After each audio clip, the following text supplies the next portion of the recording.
Italy is locked down to slow the spread of coronavirus.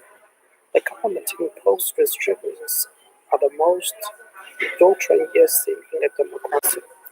Ugo Russo was not killed by COVID-19.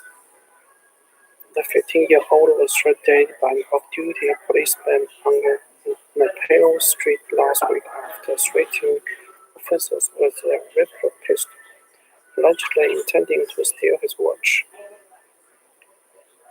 On March 9th, before taking the young man's body for burial, his relatives planned to carry his coffin through the streets of the city, followed by a banner read Justice for Eagle.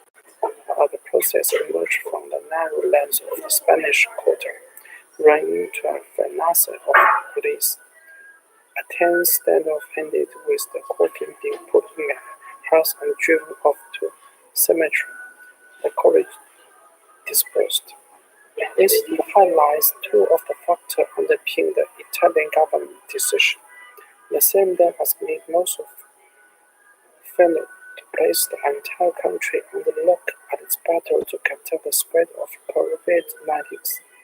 The first that the whole of Italy, including Naples, was already subject to less restrictions than among many nations. But funeral government, the second of those restrictions was being bluntly ignored by all too many in the south of the country. While the virus tried to spread next, in recent days the number of people infected by COVID-19 has been rising at a daily rate of at least 25%.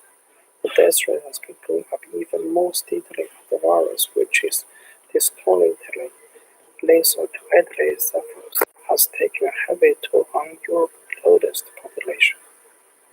Cases of virus has been confirmed in all 20 Italian regions, but until now the sense of crime has been overwhelmingly confined to the north. Of the 9,172 cases detected in Italy by March 19th, just 303,000 or 3.3% has confirmed light in the Mazzucolo.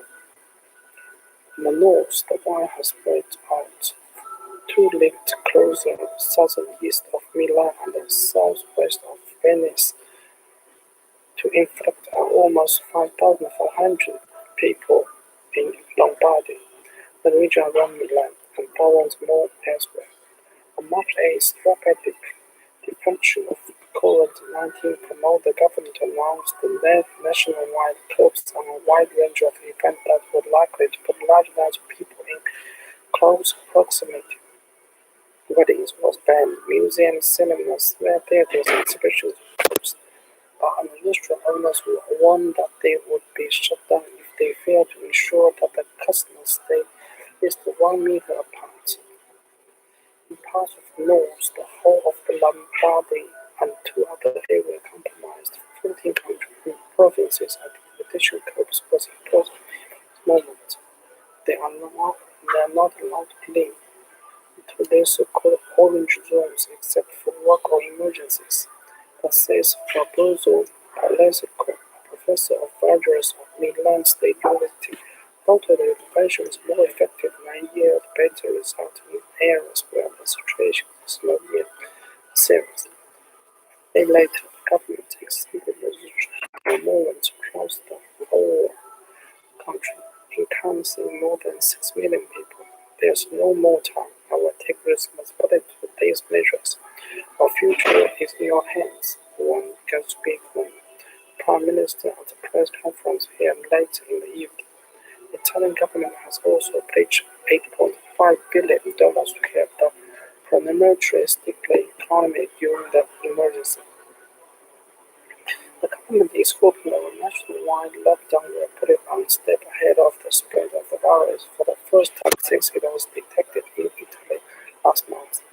But its dramatic move is also a recognition that the orange zone was not working.